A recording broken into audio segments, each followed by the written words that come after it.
Allahumma salli wa sallim wa barik alaihi wa ala alihi. Wa kana sallallahu alaihi wasallam yasimmu fil yaumi sababa sami fi sahri binayati rabbaniyah. وكان صلى الله عليه وسلم يشب في اليوم شباب الصبي في الشهر بإناية ربانية فقام على قدميه في ثلاث ومشى في خمس وقويت في 9 من السور بفاس نطق قواه. فقام على قدميه في ثلاث ومشى في خمس وقويت في 9 من الشهور بكثير نطق قواه. Beliau tumbuh dalam sehari seperti pertumbuhan anak kecil dalam sebulan lantaran anugerah ilahiyah. Jadi baginda Rasulullah Shallallahu Alaihi Wasallam itu dalam sehari perbandingannya sama seperti pertumbuhan anak kecil dalam sebulan. Itu berkat anugerah Allah Ta'ala. Apa saja yang dikehendaki Allah, tiada yang mustahil. Beliau telah berdiri di atas kedua telapak kakinya pada usia 3 bulan. Berjalan pada usia 5 bulan dan kekuatannya sudah sempurna serta fasih ucapannya pada usia 9 bulan. Jadi baginda Rasulullah itu 9 bulan sudah sempurna, sudah kuat tubuhnya, fasih ucapannya, sudah pembicaraannya sudah bagus. Jadi berbeda baginda Rasulullah dengan orang biasa. Jadi sudah ada tanda-tandanya, tanda-tanda keutamaannya dari beliau masa kanak-kanak itu, dari beliau masih kecil sudah ada. Itu salah satu yang kemarin apa namanya? Irhas. Tanda-tanda kenabiannya, tanda-tanda ia akan diangkat sebagai rasul. Jadi lebih diutamakan, lebih utama, ada kelebihannya daripada manusia pada umumnya. Wasakkal malakani sadarahu syarifa ladaiha wa ahraja minhu alaqatan damawiyah.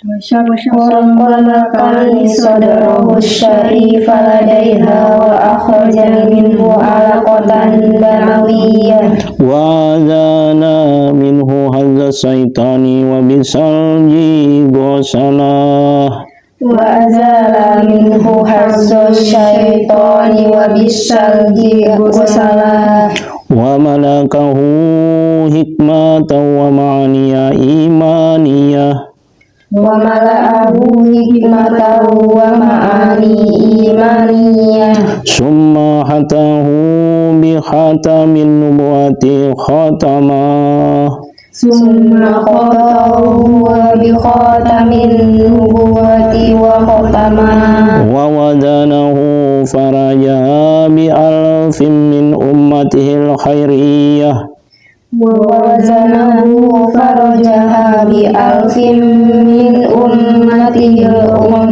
الْخَيْرِيَّةِ وَنَشَأَ صلى الله عليه وسلم على أكمال الأوصاف من حديث باه ونشأ صلى الله عليه وسلم على أكمل الأوصاف من حديث باه. Jadi dalam riwayat ini kedua malaikat membelah dada baginda Rasulullah, baginda Nabi Sallallahu Alaihi Wasallam ketika masih kanak-kanak, di saat beliau tinggal dengan Halimah. Kedua malaikat itu mengeluarkan gumpalan darah dari dada beliau, menghilangkan bagian syaitan. Jadi syaitan tidak bisa menggoda beliau. karena bagian tempat bertenggernya syaitan atau tempat berkelilingnya syaitan atau tempat syaitan menggoda di hati beliau dihilangkan oleh malaikat itu. Kemudian malaikat itu mencuci dada beliau dengan salju, lalu memenuhinya dengan hikmah dan makna-makna keimanan. Maksudnya memenuhi dengan hikmah dan makna-makna keimanan ini adalah pada hati beliau tersimpan rahasia-rahasia ketuhanan atau sirullah, rahasia tentang ketuhanan. Kemudian malaikat itu menutup kembali dan menyegelnya dengan segel kenabian atau biasa disebut hatam nubuah. Itu sama, segel kenabian. Setelah itu malaikat tersebut menimbangnya dan Nabi mengungguli 1000 orang dari umatnya yang istimewa. Jadi setelah ditutup, kemudian malaikat menutupnya dengan segel hatam nubuah, lalu ditimbang oleh malaikat itu. Beliau saat itu masih kanak-kanak, masih kecil. Beliau itu perbandingannya sama dengan 1000 orang dari umatnya yang istimewa. Jadi kalau dikumpul orang yang paling istimewa, yang paling bagus, yang paling unggul, yang tiada tandingannya dari setiap umatnya, dari setiap manusia yang ada mulai sejak Nabi Adam sampai manusia akhir zaman, itu dikumpul manusia yang paling baik, yang nomor 1, itu jumlahnya 1000, baru sama perbandingannya dengan keistimewaan, keunggulan baginda Rasulullah. Jadi mulai dari manusia pertama sampai manusia akhir, yang paling baik, yang paling bagus, yang tiada tandingannya, itu dikumpul jumlahnya 1000, baru sama derajatnya, baru sama kehebatannya, baru sama keilmuannya dengan baginda Rasulullah. Itu pun baginda Rasulullah masih masa kanak-kanak. Setiap manusia ada memiliki bagian hitam pada hati itu, tempat bertenggernya setan, tempat setan itu menggoda. Terkecuali pada Nabi Isa bin Maryam. Jadi pada Nabi Isa gumpalan hitam itu tidak ada. Pada diri baginda Nabi juga tidak ada, telah dibersihkan oleh malaikat. Karena pada gumpalan hitam itu tempat bersemayamnya rasa iri, rasa dengki, syahwat, semua golongan nafsu lawamah, semua golongan nafsu yang buruk, yang tempat setan itu menggoda, tempat setan itu mengipas-ngipas pada hati manusia. Ini dibersihkannya tempat hitam ini adalah tanda kemaksuman yang dianugerahkan Allah kepada beliau. Jadi baginda Rasulullah itu tidak pernah salah karena sudah dijamin oleh Allah. Dan bila ada riwayat yang salah, yang menurut pendapat orang salah, sebenarnya itu untuk pengajaran bagi umatnya. Bila ada teguran dari Allah terhadap beliau, itu tujuannya semata-mata untuk pengajaran bagi umatnya. Karena kemaksuman baginda Rasulullah telah dijamin oleh Allah Ta'ala. Menurut Wahab bin Munabbih atau ahli riwayat ini, aku telah membaca 71 kitab dan pada kesemuanya kudapati pernyataan bahwasannya manusia yang paling unggul akalnya dan paling utama pendapatnya. Jadi maksudnya baginda Rasulullah itu paling unggul akalnya, paling utama pendapatnya. Semua akal yang diberikan Allah kepada manusia dari awal sampai akhir generasi mereka, dari awal sampai akhir generasi mereka tidak sebanding dengan akal baginda Rasulullah. Akal mereka itu, akal seluruh manusia itu dari awal sampai akhir manusia itu perbandingannya dengan Rasulullah, akalnya itu hanya seperti sebutir pasir di tengah tumpukan pasir. Jadi akal seluruh manusia itu yang paling bagus tadi itu hanya seperti sebutir pasir di tengah tumpukan pasir yang luas. Tumpukan pasir yang luas itu seumpama akal baginda Rasulullah. Jadi sedangkan yang sebutir pasir itu sudah seluruh manusia berhimpun akal-akal yang paling bagus. Jadi diriwayatkan pula bahwasannya pada masa malaikat itu mendatangi baginda Rasulullah itu pada masa baginda Rasulullah di bawah pengasuhan Halimatus Sa'diyah,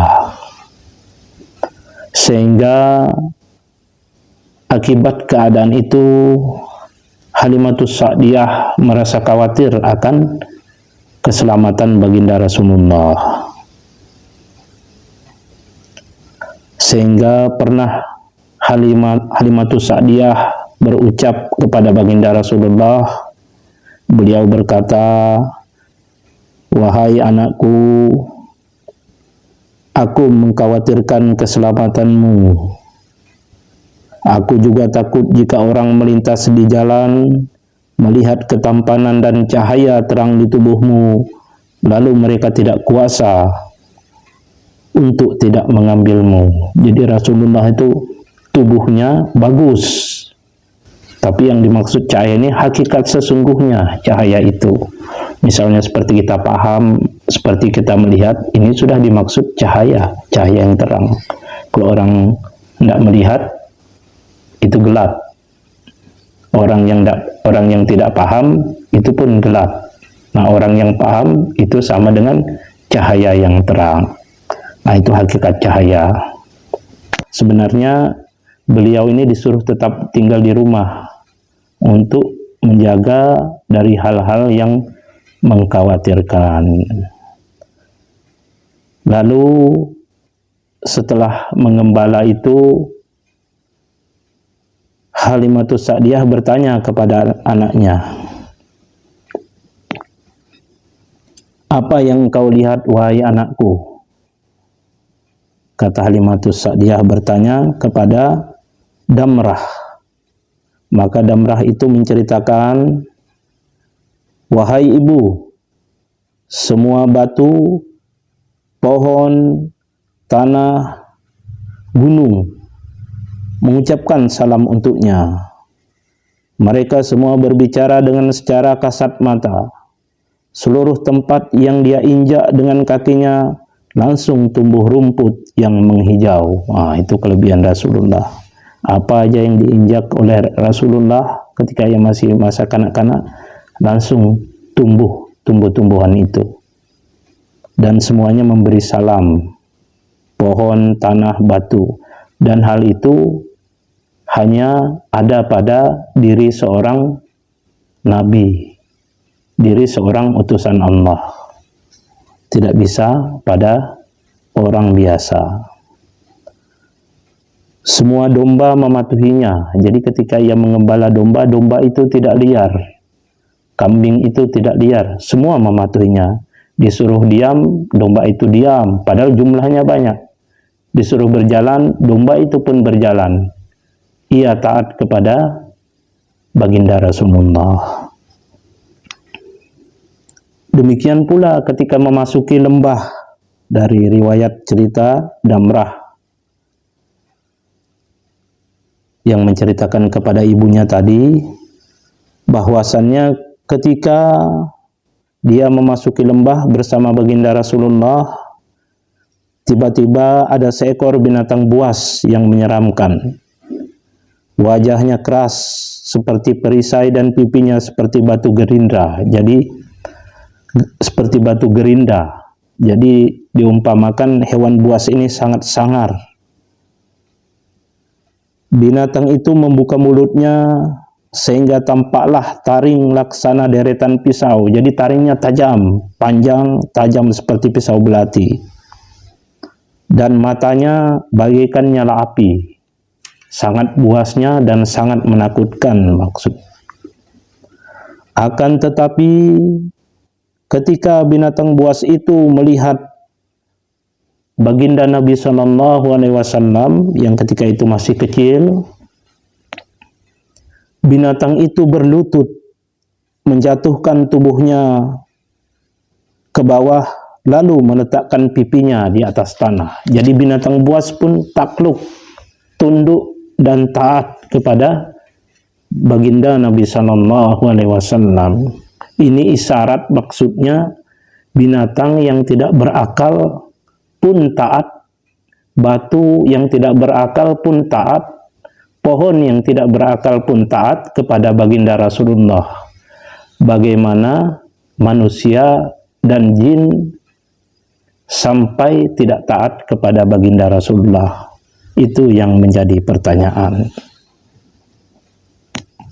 Kemudian binatang itu berbicara dengan kata-kata manusia, mengucapkan salam kepada Nabi SAW. Jadi binatang yang tadi biasanya berbicara dengan bahasa binatang, ini dia berbicara seperti berbicaranya manusia, hingga mampu berbicara seperti bahasa manusia, mengucapkan salam kepada baginda Rasulullah. Itulah cahaya nur dari zahir dan batinnya Rasulullah, sehingga yang tidak tahu bisa menjadi tahu. Binatang yang tidak tahu berbahasa manusia bisa menjadi tahu berbahasa manusia karena adanya nur pada diri Rasulullah yang dibawa hakikat nur Muhammadiyah, hakikat nur Muhammad yang ada pada diri Rasulullah yang disandang baginda Rasulullah SAW. Kemudian baginda Nabi mendekati binatang tersebut tanpa sedikit pun rasa takut. Lalu dia membisikkan sesuatu ke telinga binatang itu, dan binatang itu tampak menganggukkan kepalanya. Jadi dibisikkan Nabi ke binatang buas itu, dibisikkan sesuatu. Kemudian Nabi SAW yang ketika itu masih kecil mengembala domba bersama Damrah, memberikan isyarat kepada binatang itu, dan binatang itu pun berbalik lalu pergi. Kemudian Damrah bertanya, "Wahai saudaraku, apa yang kau katakan kepada binatang itu sampai dia pergi meninggalkanmu?" Kemudian baginda Rasulullah menjawab, "Aku berkata kepadanya agar dia jangan memasuki lembah ini dan jangan pernah kembali ke tanah kita untuk selamanya." Dan dia mengiyakan ucapanku itu dan kemudian pergi. Jadi binatang pun paham apa pesan, apa nasihat dari baginda Rasulullah. Nah, mestinya manusia harus lebih paham lagi apa yang disampaikan oleh baginda Rasulullah, karena binatang buas saja bisa paham. Semestinya manusia yang lebih cerdas, lebih berakal bisa lebih paham.